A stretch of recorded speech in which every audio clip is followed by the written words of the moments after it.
Dear children, this is Mentors English Express and I am Sudha Oberoi. In my previous video, I had explained poem number 2, An Elementary School Classroom in a Slum by Stephen Spender to the students of class 12th from their English book Flamingo. Today I am going to discuss important points and questions of the same poem. This video is divided into two parts. In the first part of the video, I am discussing important points of the poem which will help you recall the poem and textual questions, that is the questions given at the end of the poem.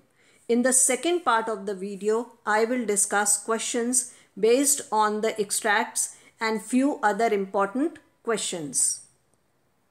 So let's begin with the important points. The condition of children in an elementary school classroom in a slum look pathetic and miserable. Their faces are dull and hair strewn on their forehead like weeds in a garden. The tall girl sits with her head bent down because she is feeling embarrassed. The lean and thin boy's eyes are protruding due to malnutrition. He has inherited disease from his father. A small boy sitting at the end of the class is lost in his old world of dreams. He wants to rush out of the class and enjoy squirrel's game. The walls of classroom are discolored and a portrait of Shakespeare is hanging there. Besides the portrait, pictures of Triley's Valley with churches and flowers are hanging, which serves no purpose for the children. They live in narrow streets away from the excess to glitz and glamour of the outside world. They call Shakespeare wicked because they don't wish to become learned like him. They just want to have basic education which would help them change their destiny. Their houses are small and dingy and strewn all over with waste. These children live on heaps of waste, wear torn clothes with skin peeping out. Their spectacles have been mended so many times that they look like pieces of glasses on stones. The windows of joy and comforts are shut for them and their future is dark and gloomy. The poet is disheartened to see their plight and desperately believes that some governor, visitor or inspector would visit them and make genuine efforts to bring a change in their lives. He wishes that all restrictions imposed on them be lifted and they must be given freedom of running on the sand under the vast sky to explore the world. They must be given freedom of expression because only people, those who have access to warmth and strength of the sun, create history. I hope these points have helped you recall the poem. Here are textual questions. First, take the item which best answers the following. The tall girl with her head weighed down means the girl. Choices: is ill and exhausted, has her head bent down with shame, has untidy hair. Answer is ill and exhausted. Next, the paper seeming boy with rat's eyes means the boy is sly and secretive, thin, hungry and weak, unpleasant looking. Answer is thin, hungry and weak. Next, the stunted, unlucky hair of twisted bones means the boy has inherited disability, was short and bony. Answer is has an inherited disability. Next, his eyes live in a dream, a squirrel's game in the tree room other than this means the boy is full of hope in the future, mentally ill, distracted from the lesson. Answer is distracted from the lesson.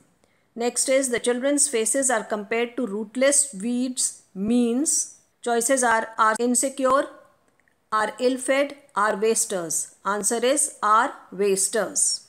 Next question is, what do you think is the color of sour cream? Why do you think the poet has used this expression to describe the classroom walls? The color of the sour cream is pale and dull. The poet has used this expression to describe the classroom walls which have discolored because they were not freshly painted.